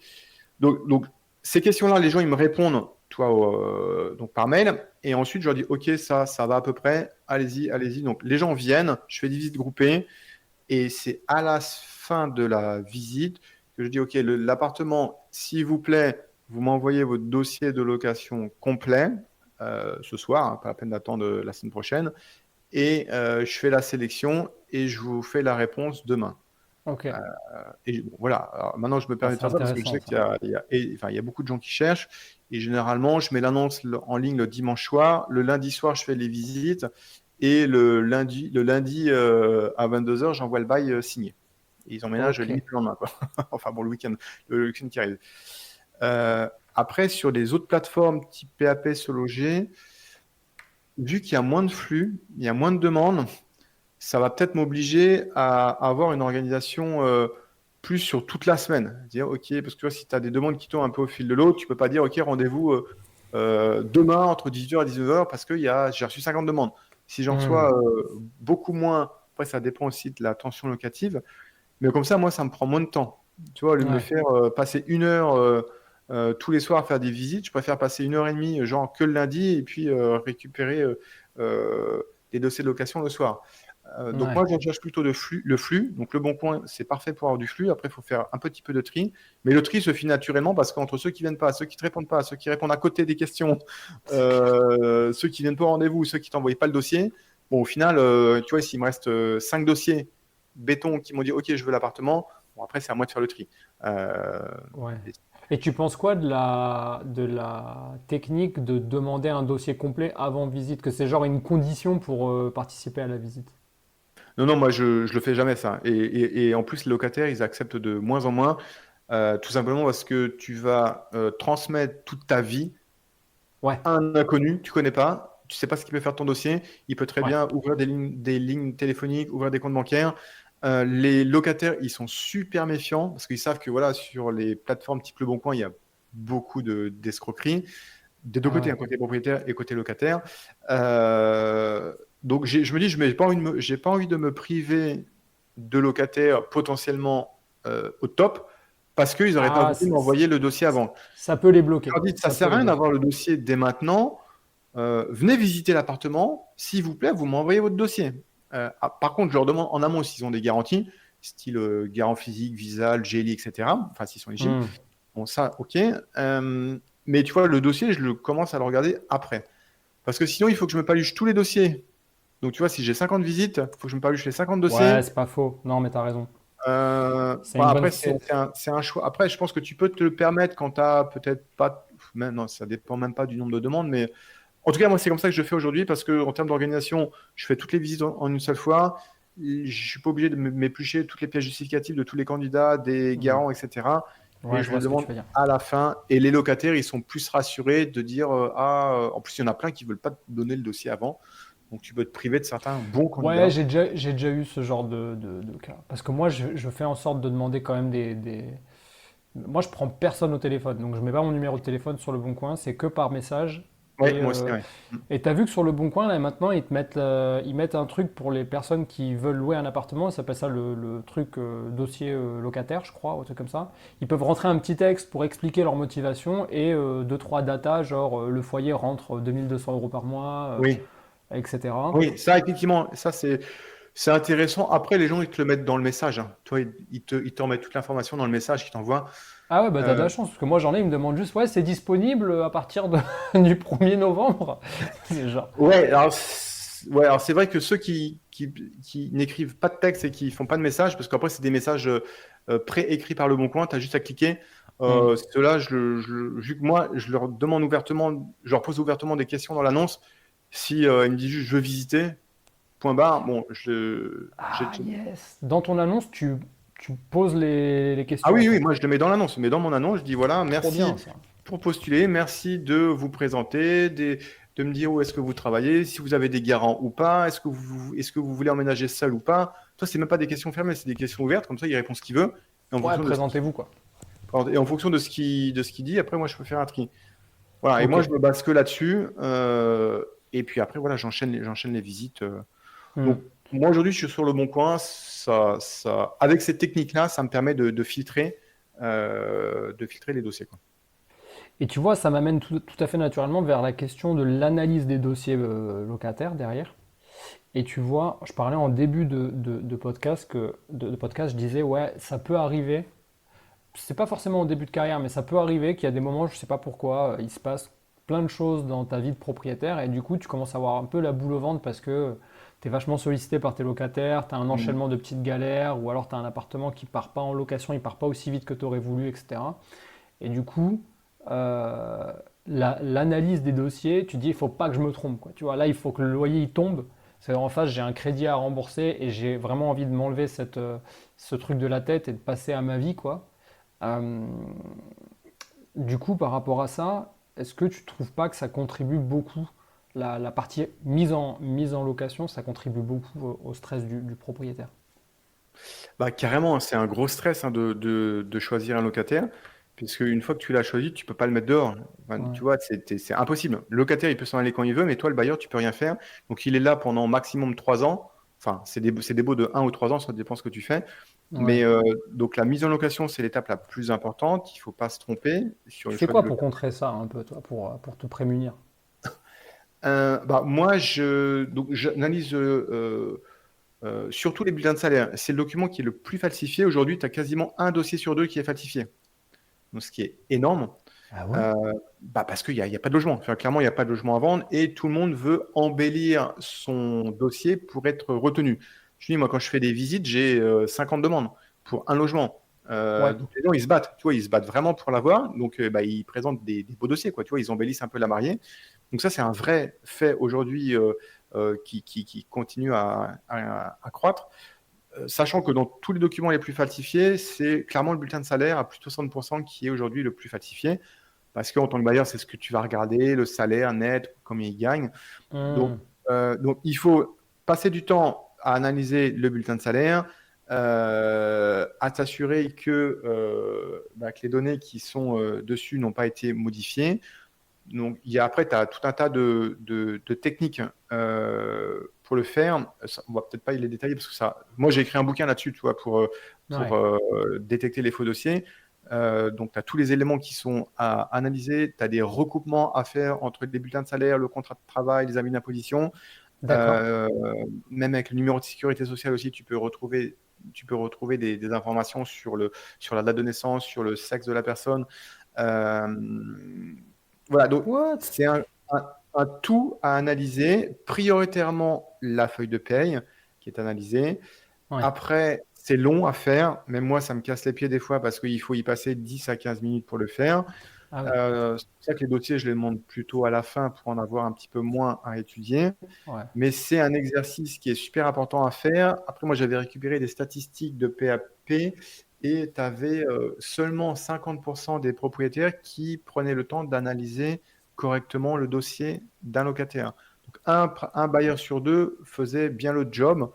Donc, après, il ne faut pas s'étonner effectivement que ceux qui n'ont pas fait bien le taf en amont, bah, ils peuvent se retrouver avec des locataires pas évidents parce que défaut de trésorerie, donc problème de paiement du loyer, ils payent un peu en retard, donc tu as ces Ouais. problématiques-là. Après, il peut y avoir aussi d'autres choses que tu ne vois pas en amont, c'est comment le locataire va se comporter dans ton logement, est-ce qu'il va bien l'entretenir ou pas, est-ce qu'il va, je ne sais pas, fumer et à Ouais, ce ça moment-là, c'est ça va... difficile enfin, tu peux le sentir, humainement tu peux le sentir, mais t'as des mecs, c'est des acteurs professionnels, hein.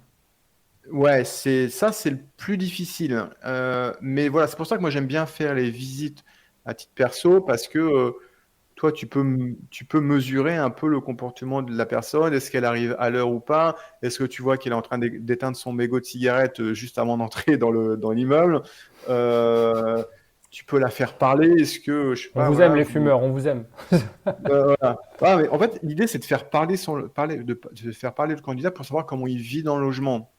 Donc ça, c'est que des éléments subjectifs, mais ça te permet de Bien te sûr. faire un avis en complément de l'analyse des dossiers qui est un taf qui est pour moi obligatoire, mais Mais qui sur ce se basait sur... sujet-là, je pense, Bruno, je me permets de te couper parce que je vois que ça fait quasiment 1 heure qu'on discute déjà. Je pense que sur ce sujet-là, je vais te faire revenir, si tu le veux bien, dans le podcast dans plusieurs semaines. Ça serait Ouais. intéressant que tu interviennes sur des thématiques vraiment spécialisées parce que tu as une spécialisation justement, tu as, vraiment un côté pro sur tous ces sujets-là et ça va être hyper long de rentrer dans le détail de tout à chacun. Moi, là, on n'est qu'à la fin de la première page et j'ai 3 pages en fait pour notre interview. Donc on va pas le faire. Oui, Mais oui, non, par mais contre, si tu l'acceptes, je voudrais bien t'avoir la prochaine fois. yes, pas de souci, ouais. Ok, ouais. Alors du coup, j'ai un truc qui m'est arrivé il y a pas très longtemps. Super dossier. Donc là, je te le présente à toi. T'es mon filtre en fait. Ok. Super dossier. Elle sort des études, une petite nana, 24 ans. Elle sort des études et elle est prise par un cabinet biopharmaceutique. Elle va bosser en contrôle qualité dans une industrie. Voilà, machin. Et elle me postule pour un appartement, mais elle ne peut pas le visiter physiquement parce que depuis qu'elle a quitté l'école, elle a fait, je crois, 4 ou 5 mois, elle est partie en Australie faire je sais pas quoi. Bref. Donc sur le papier, elle a un bon dossier. J'ai l'avis d'impôt des parents sur lequel elle est affiliée aux parents, donc on le voit bien, c'est noté. Le foyer, il rentre quasiment 200K, un peu moins de 200K, les deux parents, donc ils doivent être libérés, certainement des médecins ou je sais pas quoi, Ok. plus, voilà. Et la jeune fille, elle me dit, par contre, moi, je commence au 1er novembre 2000, donc là c'est hyper récent ce que je te dis, c'est arrivé il y Ouais. a quelques jours. Je commence au 1er novembre Ok. 2024 pour cette entreprise. C'est l'entreprise qui paye le logement pendant ma période d'essai de 4 mois. J'ai pas de fiche de paye. Par contre, voilà, je suis éligible Visal. Donc je vous envoie mon certificat Visal, ma pièce d'identité, l'avis d'impôt de la famille et le contrat de travail. Et tu vois, j'avais jamais fait de prendre le contrat de travail comme, entre guillemets, outil de contrôle. Mais Mhm. j'avais malheureusement rien d'autre sur lequel me baser parce que là, les salaires qu'elle fait en Australie, c'est entre les vacances et Ouais. tu vois. Donc, qu'est-ce que tu en penses, toi, avec toutes ces infos que je t'ai données? Bah, je dirais, si elle a déjà Visal, c'est un très bon point. Donc ça te fait une garantie pour les impayés. Deuxième point, bah, tu as le contrat de travail qui te permet de prouver qu'elle va commencer à travailler. Si tu as un doute sur le contrat de travail, bah, moi j'appellerai juste l'entreprise pour savoir Ah ouais? si cette C'est ce que j'allais te personne-là, demander, ouais. euh, T'appellerais, toi? ouais, bah, tu peux appeler hein, si tu as un doute, tu peux appeler pour savoir si, voilà, sans forcément rentrer dans les détails, mais oui, oui, cette personne-là va bien faire partie des effectifs à partir du 1er novembre. Donc ça te permet de te rassurer. Après, si tu n'as pas les bulletins de salaire, bon, bah, de toute façon, tu ne peux pas les avoir. Mais d'un autre côté, tu as Visal qui va te couvrir sur la durée du bail. Donc, à la limite, tu es plus ou moins tranquille là-dessus. Euh, donc voilà, moi, je la prendrais. Tu vois, par rapport à ce que tu me dis, en faisant juste ce petit check au niveau de l'employeur, en t'assurant bien de valider le Visal sur le site de Visal, voilà, juste pour Avant t'assurer bah, de avant de faire faire ça. le bail, oui, il faut le faire avant de faire le bail. Tu t'assures que le Visal, il est bon, que le montant du loyer est bien celui que toi, tu vas mettre dans ton logement. Tu valides le numéro Visal et ensuite tu fais le bail. Ok, ouais. Ah, c'est intéressant, il y a des petites choses qu'il faut savoir. Par exemple, là, ce que tu me dis, là, je vois que tu insistes sur le montant du loyer. Est-ce que si, par exemple, j'ai un loyer C'est pas son cas, hein. Clairement, elle pourrait payer 2 fois le loyer avec le salaire qui est sur son contrat de travail. Euh, j'ai un loyer, admittant, à 600 euros. Si mon locataire, si mon candidat, il a une attestation visale qui le couvre à hauteur de 570, par exemple, faut pas prendre. Bah, tu seras couvert à hauteur de 570. Donc, Visal ne pourra pas te couvrir plus. Donc, soit tu l'acceptes et c'est un fait, c'est toujours ça de prix. Soit tu passes ton tour et tu cherches quelqu'un d'autre. Mais c'est Hmm. quand même mieux que le Visal couvre au moins le montant de ton loyer, charges comprises. Ok. Parce que c'est le but, si tu as un impayé, bah, ils vont te couvrir le montant qu'ils garantissent. Hmm, hmm, hmm. Sauf si tu n'as pas de locataire et que tu n'as personne d'autre, bon, je pense pas. Hmm. Autrement, bah, tu pars avec le locataire qui a ce visa-là, quoi. Hmm. On n'a pas développé pour les auditeurs, mais Visal, peut-être on peut prendre 2 minutes pour expliquer. En gros, Mhm. Visal, c'est un garant, quoi. Ouais, c'est une GELI publique. C'est une garantie de loyer impayé publique, puisque c'est l'État qui finance, enfin, c'est toi, nos impôts, on va dire, qui financent tout Ouais, ça. ouais. Et donc, c'est l'État qui se porte garant pour le locataire. Après, tous les locataires ne sont pas éligibles. À la base, ça a été créé pour favoriser l'insertion des jeunes dans la vie active. Et donc, Oui. ils aident prioritairement les jeunes qui se lancent, donc qui Hmm. sont pas en CDI, qui sont, comme toi, un peu en CDI en période d'essai, qui peuvent être en stage, qui sont apprentis, en CDD aussi. Euh, En gros, Ouais. ils vont t'assurer, te garantir les profils qui sont, entre guillemets, à risque pour les bailleurs parce qu'ils n'ont pas un Hmm. emploi pérenne et stable. C'est ça le but Ouais. de Visal.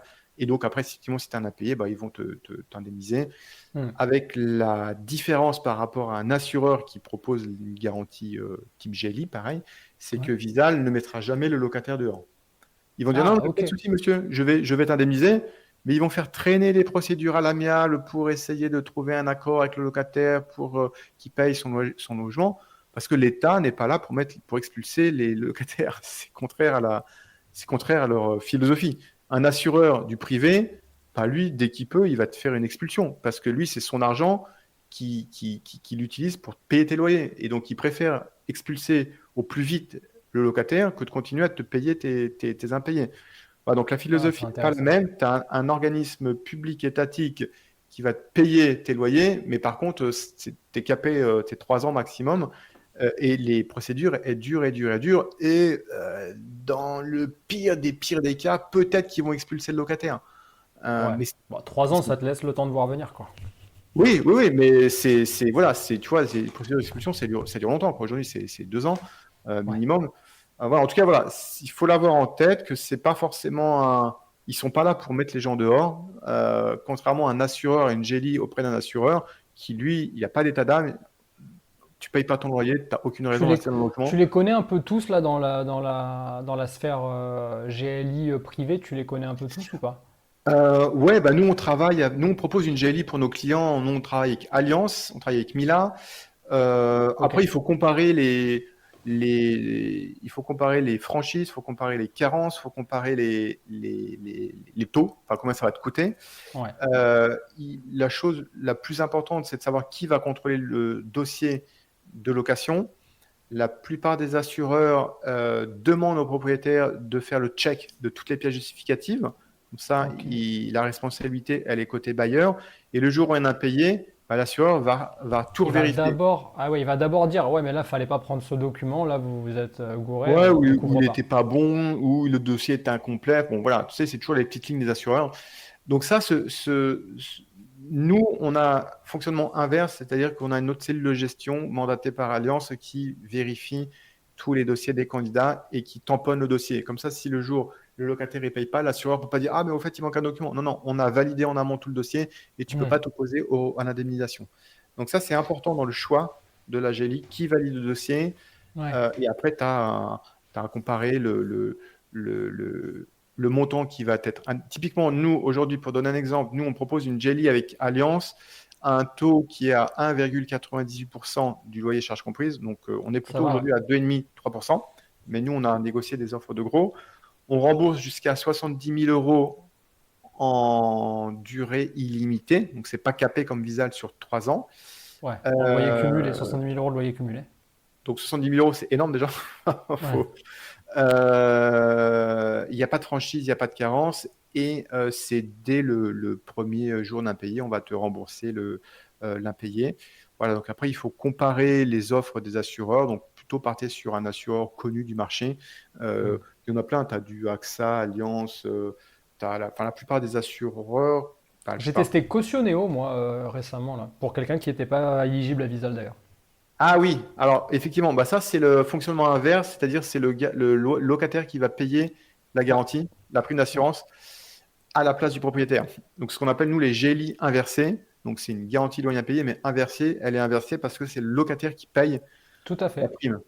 Ouais. Alors, ça marche bien je pense, dans les grandes villes où il y a une forte tension locative. C'est en gros, c'est le petit plus du locataire va dire, attendez, mais moi en plus, regardez, j'ai un garant nickel, j'ai pris une garantie loyer impayé et que je paye pour vous. Alors, le Mm, bailleur dit, ah ouais, super, tu payes à ma place une GLI. Bon, mm. moi, j'en ai jamais eu des comme ça qui me proposaient ça, des Mais non, mais locataires. nous, on a proposé, parce qu'en vrai, le locataire, il avait tout pour plaire. Ok. Et je lui ai dit, en fait, je suis confus, mais en fait, dans votre cas, généralement, j'exige un garant. Et en fait, moi, ma petite particularité, je sais pas si c'est très. Ouah, je m'en fous, allez, je le dis. Je prends plus de garant physique. Voilà, je prends plus de caution personnelle, comme on appelle. Voilà. Ouais. Donc, plus de garant physique, donc que des entreprises. Parce que c'est très difficile de recouvrer. Enfin, peut-être que je me mets des vélos dans la tête, mais j'ai eu un problème et du coup, maintenant, je suis un peu allergique. Et c'est Non, mais difficile de t'as raison, ouais, recouvrer les loyers. Et c'est, du coup, je c'est- lui dis, tu vois, je lui dis, j'ai très envie de vous prendre, vous matchez, ça serait ridicule de ne pas vous prendre. Juste, j'ai besoin d'une garantie que vous ne pouvez pas me fournir. Est-ce qu'on ne trouverait pas une solution ensemble? Et allez, 5 minutes, 3 clics, j'ai vu, il y en avait trois quatre, j'ai cliqué sur Cautioneo et je l'ai pris. Je l'ai vraiment choisi comme ça, quoi. Et après, j'ai vu qu'ils en faisaient la promo un peu à la radio, tout ça. Donc, ouais, ouais. euh, Ça peut être une solution pour des locataires qui ont les moyens de payer la GLI. Parce que tu vois, c'est quand même, en plus, c'est beaucoup plus cher la GLI inversée. On est à 3,5% du loyer et c'est le locataire qui paye, en plus de son loyer. c'est Donc, si le ça. locataire il a les moyens et qu'il a des parents derrière qui peuvent l'aider, oui. Mais aujourd'hui, tu vois, les gens, ils n'ont pas trop d'argent. Donc, rajouter 50 euros, 60 euros de plus sur un loyer, enfin, c'est énorme. C'est Ouais. énorme. Là, du coup, je n'ai pas regardé le taux, mais je peux te dire le prix du loyer. Il paye. Il est là. Il est là, Ibrahim. Il s'appelle Ibrahim, le locataire. Il est super sympa. Il est indépendant, en fait. Voilà, c'était pour ça que c'était compliqué, Ok. son dossier. Il est indépendant. Il est poissonnier ambulant. Et Ibrahim, il paye un loyer de 680 euros et Cautioneo lui coûte 11 euros. Ah non, pourquoi il lui coûte 12 euros, 11,98 euros par mois. Ok. Ça va, hein? Ouais, ouais, bah écoute, si le locataire il peut se le permettre, Hmm.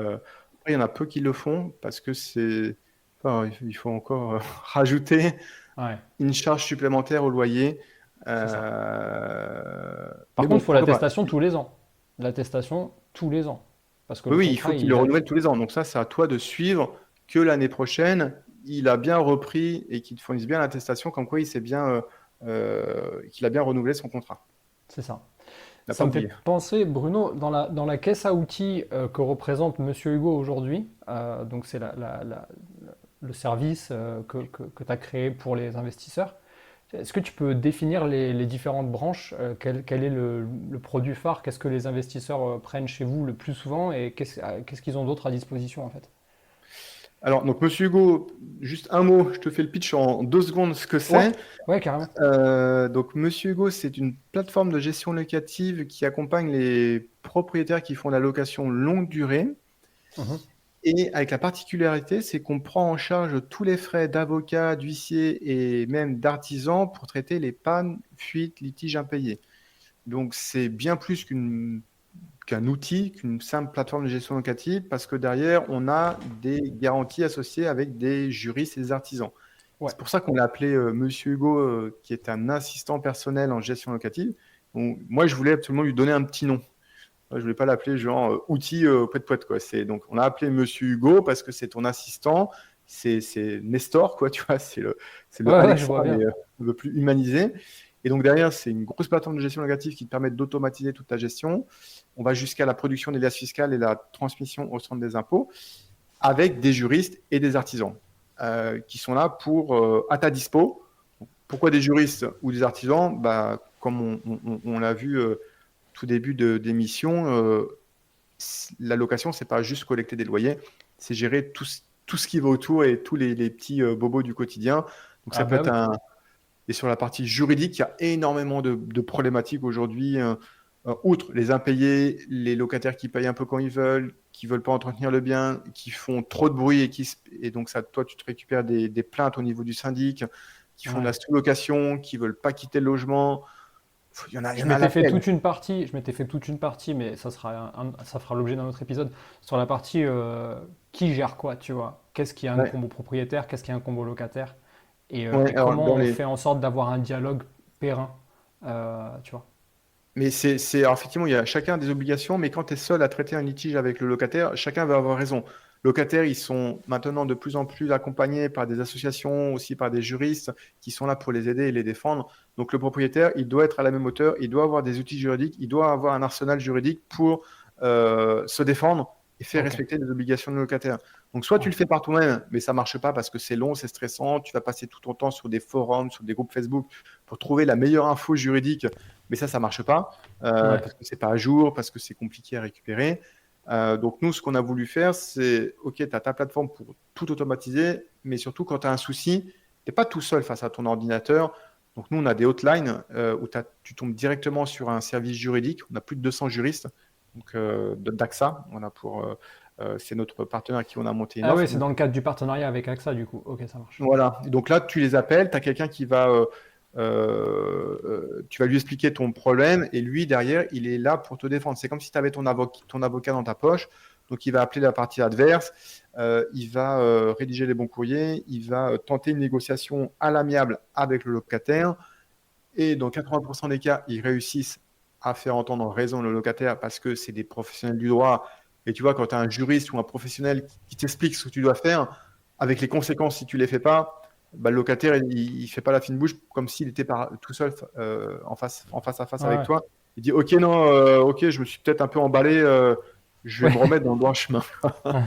Ouais, il y a un côté, Euh, il y a une autorité tierce qui vient mettre son grain de ouais. sel et là, pour le coup, c'est impartial. Donc, juste fais ce qui est censé être fait et puis basta, quoi.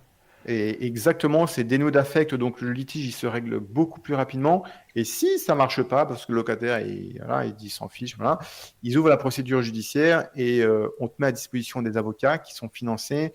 Les huissiers sont aussi financés, donc on te finance toute la procédure judiciaire Hmm. pour faire respecter les obligations du locataire.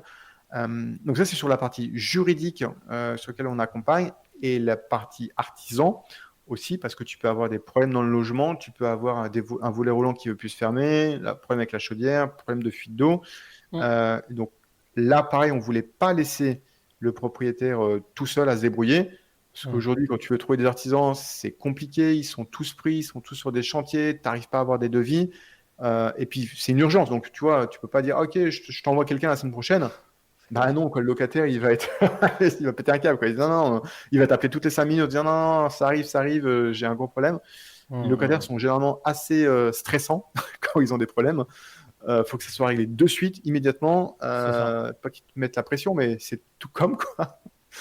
Ouais, ouais, Euh, ouais. C'est un logement, c'est en fait un toit sur la tête, c'est un peu comme boire et manger, quoi. Quand t'as faim, il faut que tu manges, c'est direct, quoi. Ça peut pas attendre. Quand t'as soif, il faut que tu boives. Et quand ton logement est touché, et ça, je le comprends assez. Tu sais, moi, je suis moi-même locataire en fait de ma résidence principale, et je le comprends vachement. En fait, c'est pour ça que je suis hyper indulgent avec mes locataires quand ils ont l'impression. Je commence par dire l'impression parce que des fois, ils pensent avoir un problème qui m'incombe, et moi, je sais que ça m'incombe pas. Donc, ils pensent avoir un problème, mais en fait, ils n'ont pas de problème. Ils doivent juste le régler par eux-mêmes.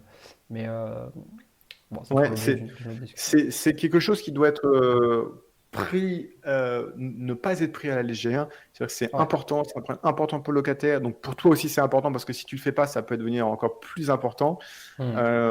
Donc du coup, pour revenir au thème de l'émission, qui est bah, comment tu peux te décharger de cette charge mentale et comment tu peux mieux t'organiser pour gérer tous ces problèmes du quotidien. Donc nous, ce qu'on dit aux propriétaires, c'est qu'il faut mettre en place des process dès le départ sans attendre que les emmerdes arrivent. C'est quand tu agis dans l'urgence que Clairement. que tu fais mal les choses. Hmm. Donc, nous, c'est pour ça, dans le cas de Monsieur Hugo, on a mis en place des juristes, tu peux les appeler. On a des artisans, on a plus de 5000 artisans qui interviennent dans toute la France. Donc, ce n'est pas les nôtres, c'est ceux. Donc, on a monté une Ah, offre ah exclusive ouais, avec avec un Mondial réseau? Assistance. Ouais, on travaille avec le réseau de Mondial Assistance. Juste pour la petite anecdote, on est courtier en assurance aussi. C'est pour ça qu'on bosse avec les assureurs et Ouais, c'est qu'on ce que peut j'allais dire. monter des Mondial offres. Assistance, c'est le même truc que les bagnoles, là, Mondial Assistance. Bah, ouais, ils sont sur la santé, mais ils sont aussi sur l'habitation. D'accord, ouais. Donc sur l'habitation, je dis, c'est plus de 5000 artisans. Et donc nous, ce qu'on dit aux propriétaires, c'est que tu as un souci, tu peux les appeler. Tu as un artisan qui va se déplacer chez toi en urgence dans un délai de 2 à 3 heures. Tu vois, on est sur de l'urgence, c'est pas dans 3 jours, mais c'est dans 3 heures. Donc ça, c'est important.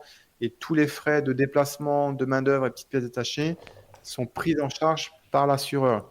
Donc, Ok. toi, en tant que propriétaire, ça ne te coûte rien. L'intervention, elle est prise en charge par mon assistance. Le locataire, il est super content parce qu'il dit, ah, mais chouette, mon bailleur, c'est un bon bailleur parce qu'il m'envoie quelqu'un de suite. Tu vois, il va dire, waouh. Tu vois, l'objectif, c'est de fidéliser ton locataire. C'est pas Ah de ouais, créer clairement. Non, non, clairement, clairement. des problèmes dans le temps. Voilà, donc l'intervention, elle est prise en charge. La personne se déplace, met en sécurité le logement. Et s'il y a des réparations à faire, ils te soumettent un devis. Toi, s'il faut changer le ballon d'eau chaude, bah là, c'est sur devis. Il dit, OK, voilà, ça va te coûter tant. Mais au moins, tu as un artisan qui est intervenu rapidement, qui a mis en sécurité le logement. Le locataire, il est rassuré. Toi, tu sais où tu vas parce que tu as un artisan qui est là. Il t'a fait un devis si besoin. Voilà, donc ça fait partie des choses qui sont prises de tête, tu vois, à gérer. Donc, nous, on est là pour enlever ce fardeau via des juristes, via des artisans, pour t'aider à traiter tous ces soucis.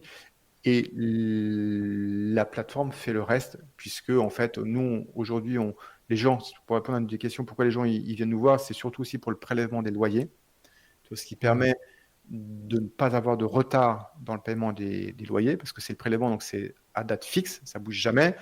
On est les seuls à le faire aujourd'hui. Et le loyer, c'est du prélèvement. Donc derrière, tout est automatisé, puisque c'est la plateforme qui va piloter l'ensemble des flux financiers. Donc tous les loyers. Donc tu vois, si par exemple, tu fais une coloc, tu as 3 colocs, on va venir prélever un par un chacun des 3 colocataires à des Chacun dates des comptes, différentes, ouais. avec des montants de loyer différents, avec des charges différentes. Et derrière, ton truc, il tourne tout seul. Parce qu'on collecte les loyers, on te les reverse par virement, tu es alerté par email quand le loyer il arrive sur ton compte bancaire. Moi, au début, quand j'avais pas ça, quand j'avais pas Monsieur Hugo, tu vois, j'allais sur mes comptes bancaires en début de chaque mois, je regardais, il n'a pas encore payé, ou il a du retard, ou il a oublié, ou il est en vacances. Moi, j'ai déjà eu comme excuse, je suis en vacances, pas de connexion Internet. Ouais, ok. Bon, au final, il paye. Mais tu vois, c'est galère parce qu'il faut relancer, tu perds du temps. Donc là, tu es du prélèvement. Donc, tu es alerté Ouais. quand le gars il a payé. Les quittances, elles sont automatiquement envoyées par email au locataire. Tu n'as pas besoin de t'en D'accord. occuper. Ta compta, elle est mise à jour. Donc, on vient de créer des lignes comptables dans l'outil comptable Monsieur Hugo. Donc, tout ça, c'est l'administratif, la collecte des loyers, la gestion. C'est automatisé.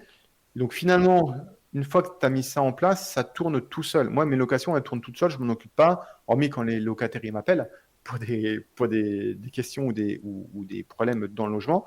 Mais toutes ces tâches fastidieuses, je m'en occupe plus.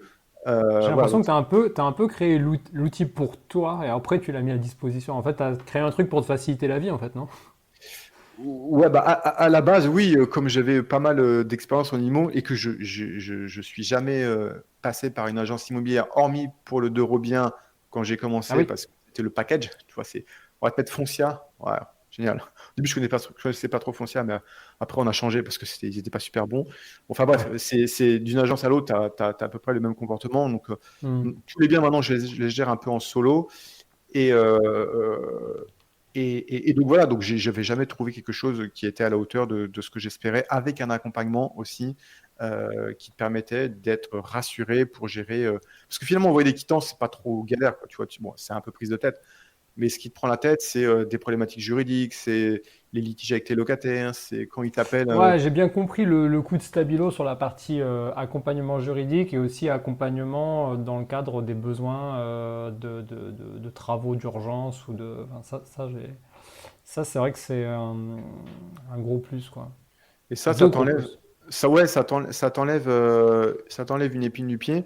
Ouais, donc c'est aussi pour ça qu'aujourd'hui, enfin, que moi j'ai souhaité créer cet assistant, enfin cette plateforme de gestion locative, et qu'on aille vraiment plus loin avec des garanties fortes pour te sécuriser ta mise en location, Ok. sécuriser ta gestion au quotidien.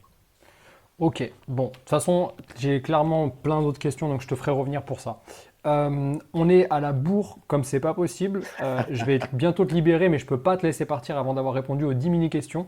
Yes, Donc vas-y. l'idée, c'est d'être binaire. Là, Oui ou je veux non, que c'est ça la marche. partie la plus animale de toi qui doit répondre. T'es prêt? Allez, go. Allez, c'est parti. Épargner ou investir? Épargner. Waouh! Alors, tu as le droit à un joker.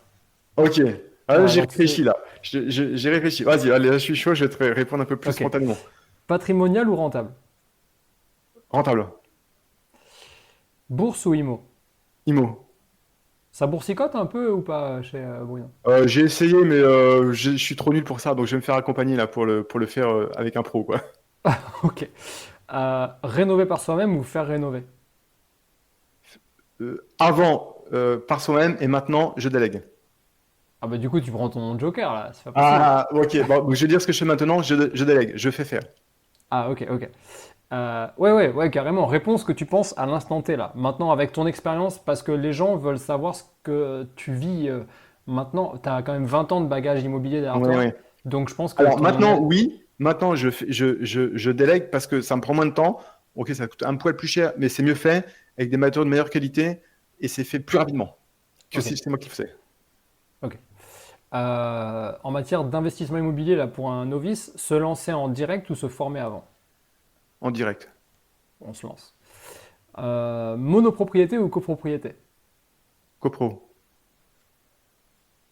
Putain, tu viens de m'arracher les oreilles là. Acheter en direct ou avec un agent immobilier? En direct. Ok, ah ouais, en plus là, avec les ventes aux enchères, là maintenant, c'est... Ah ouais, non, mais quand je peux, j'achète en direct pour baisser les coûts, quoi. Eh ouais. Chacun son notaire ou un notaire pour deux? Chacun son notaire. Jamais d'apport ou toujours de l'apport? Toujours de l'apport. Banque en direct ou courtier? Courtier. Ok. Est-ce que tu as... Attends, le courtier, c'est quoi l'avantage le plus rapidement, le plus gros avantage de passer par un courtier? Le courtier, quand j'ai commencé, je passais par des courtiers parce que je voulais tout simplement qu'ils me proposent le meilleur prêt avec la meilleure banque. Donc c'était ça. Et maintenant, maintenant, je fais un peu l'inverse parce que j'ai ma banque qui me suit depuis un certain temps. Donc je vais l'avoir directement et je passe pas forcément par un courtier parce que je sais que ma banque me suit. Il y a un historique, donc ils vont pas me reprendre la tête avec filez-moi tout ce que vous savez faire et on va vous dire si on peut vous financer. Donc au début, c'était avec courtier parce que je voulais avoir la meilleure offre. Mais maintenant, je passe en direct parce que je sais que la banque me fait une belle proposition de suite parce qu'elle me connaît, quoi. Ok, ouais, c'est aussi une histoire de momentum, quoi. Ok. Ben écoute, super, magnifique, très bien. On peut dire que sur la première question, ou sur rénover soi-même, tu as utilisé ton joker parce que t'as hésité pas mal. Ouais, mais tu as raison, c'est au moment. Elles sont dures, hein, parce que c'est des no-brainers, quoi. Il y a des moments où tu dis, mais évidemment, je le fais moi-même. Et puis des années plus tard, tu dis, mais non, mais jamais de la vie, je vais me casser le dos à faire ça. En fait, ça dépend à quel moment tu te places. Soit tu es au début de tes investissements, soit tu as déjà investi depuis 10 ans. Et je pense qu'en Ouais. fonction de là où tu te situes, tu n'as pas les mêmes réponses. En tout cas, moi, tu Ok. vois, je n'ai pas les mêmes réponses. Mais en tout cas, comme tu voulais la réponse là, à l'instant, aujourd'hui, Mm, où mm. j'ai déjà un petit peu d'expertise, voilà, les réponses n'étaient pas forcément les mêmes que quand j'ai débuté, quoi. Avant de te libérer, Bruno, est-ce que tu peux donner ton ou tes meilleurs conseils pour un investisseur? Je parle de l'investisseur propriétaire bailleur, vraiment celui qui veut faire de l'accumulation de patrimoine et non pas le marchand de biens. Un propriétaire bailleur en herbe là qui se lance, il fait ses premiers biens. C'est quoi ton meilleur conseil ou tes meilleurs conseils que tu as envie de leur passer là, tant qu'ils sont dans nos oreilles, dans leurs oreilles? Je dirais c'est investir pas très loin de chez soi parce que on va être, en tout cas, l'idée c'est de récupérer des biens qui sont à refaire avec des travaux pour pouvoir les payer moins cher. Donc, s'il faut gérer les travaux et tout ça, c'est quand même plus facile d'être à côté de chez soi, sauf si on délègue tout. En plus, on connaît bien le secteur, bien le marché, bien le prix de l'immobilier et bien le prix des loyers. Donc, je pense que ça, c'est important de le faire dans un endroit où on connaît, plutôt Ok. que d'investir à 500 km de chez soi. Après, il y en a qui le font, mais je pense que il faut se reposer à ce moment-là sur un professionnel du secteur qui connaît ultra bien le marché. Donc, ça, c'est aussi une notion de confiance par rapport à la personne avec qui tu vas traiter, qui va t'aider à faire ton projet. Mhm. Donc, la proximité. Et puis, des biens plutôt à refaire, parce que c'est là où finalement tu vas gagner en confort de vie pour le locataire. Tu vas repartir sur des biens qui sont remis aux normes, propres, mieux isolés, belle déco. Tu vas pouvoir les louer plus cher et tu vas pouvoir les louer plus vite. Moi, quand je loue un bien, je le loue en 2 heures. Hmm. Euh, voilà. Alors que si tu as un bien que tu as acheté qui est moyen, bah, il va rester moyen, il va avoir tendance à se détériorer plus vite. Et après, c'est une galère quand tu as des locataires qu'il faut que tu fasses des rénovations. Après, tu les fais plus. Donc, vaut Hmm. mieux le faire dès le début. Tu prends du temps, 2, 3, 6 mois pour faire les travaux. Ok, tu n'as personne, tu n'as pas de loyer, mais au moins, tu es tranquille. Donc, Hmm. la proximité, plutôt des biens anciens. Et puis, bon, après, c'était aussi des prêts courts. C'est ce que je fais, mais je pense que ça ne convient pas à tout le Ok. monde parce que d'abord, Ah, euh, c'est hyper pertinent. Juste, je récapitule du coup tes trois conseils, tes trois meilleurs conseils aux investisseurs. Investir à proximité de chez vous, bien connaître son marché. À proximité, ça sert à rien d'aller à Perpète. Investir sur des périodes courtes en termes de crédit. Toi, c'est ce que tu fais en tout cas, c'est par ouais, rapport à ta stratégie. Et investir dans des biens très détériorés de manière à faire de repartir d'une page blanche et de faire quelque chose de très propre. ouais, ouais, tout à fait. Magnifique, magnifique. Bah écoute, super. Avant de nous quitter, est-ce que tu as quelque chose que tu veux recommander aux auditeurs, je sais pas, n'importe quoi. Ça peut être vraiment n'importe quoi, quelque chose qui te fait kiffer, ou un truc que tu as découvert en IMO. Moi, j'ai un objet à recommander, je vais le faire juste après toi. Là, tu vas rigoler, mais je vais recommander Monsieur Hugo, mais bon, ça, c'est un peu trop facile. Non, ce que je dirais, c'est tester par vous-même. Voilà, plutôt que vous former, ok, la formation, c'est bien, mais tester. Moi, j'ai testé tout un tas de trucs, enfin, tout un tas de dispositifs. Et après, c'est là que tu peux faire ton choix, là où tu te sens le mieux. Il y en a qui vont kiffer les CPI parce qu'il n'y a rien à faire et ils adorent ça. Et d'autres qui vont préférer les immeubles de Oh, rapport. ouais, En tout cas, voilà, je il vois ce que tu veux dire. faut pas attendre la Saint-Glinglin, il faut le faire maintenant. De toute façon, il n'y a jamais de bon moment. Le meilleur moment, c'est hier, comme on le dit. Donc, attendez pas que les prix de l'immobilier baissent ou que les taux diminuent. Enfin, vous n'aurez jamais la boule de cristal magique. Non. Voilà. Moi, j'ai investi l'année dernière, réinvesti l'année dernière où les taux étaient à 4. Je dis, OK, Oui. bah, 4, c'est OK. En ce moment, c'est à 4%. Alors qu'un an avant, un an et demi avant, on était le dernier crédit, j'étais à 0,8. C'était monstrueux. Je suis passé à 4% en même pas un an. OK, bah, soit. Mais bon, après, ça va baisser. Voilà. Donc, prenez ce que vous avez à prendre au jour J. Maintenant, construisez vos projets au fil de l'eau sans se mettre la pression. Il faut le faire à son rythme. Ouais, bien sûr. Tu fais un projet par an ou tous les 2 ans. Tu vois, c'est déjà, faut du cash, faut les mettre en place, faut les financer. C'est Euh, clair. voilà, donc faites les projets sans trop attendre, sans passer trop de temps à vous former. Si besoin, passez par des sociétés de clé en main d'investissement, mais ça, c'est pour ceux qui ont envie de rien faire. Hmm. Mais ceux qui veulent vraiment gérer et qui veulent être au plus près du réacteur, euh, faites toutes les étapes. Après, Hmm. voilà, vous faites peut-être des erreurs. Moi, j'en ai fait avec le Dorobien, j'en ai fait avec les résidences de service. Bon, ok, mais je les ai encore aujourd'hui, mais c'est comme ça qu'on peut avancer, quoi. Ok, super. Bah écoute, je te remercie. Tes conseils sont précieux, je pense, pour les jeunes investisseurs qui nous écoutent. Moi, j'ai une recommandation qui est beaucoup plus précise. Je vais carrément recommander un objet Carrément. cette fois-ci. Alors là, les amis, vous qui avez l'habitude de m'écouter, vous savez à quel point je suis fan de dénicher des petits trucs du quotidien pour les immeubles, notamment, parce que moi, du coup, je sais pas si tu savais, Bruno, mais moi, c'est vraiment l'immeuble de rapport, c'est un peu mon dada, c'est mon cheval de bataille, Ouais. je l'adore, cet immeuble de rapport. Et donc là, sur le dernier projet qu'on a fait, le dernier immeuble de rapport, c'est un immeuble de 4 lots. Et donc du coup, pour le coup, c'est vraiment un immeuble début du siècle dernier, donc on ne peut pas mettre les boîtes aux lettres à l'extérieur.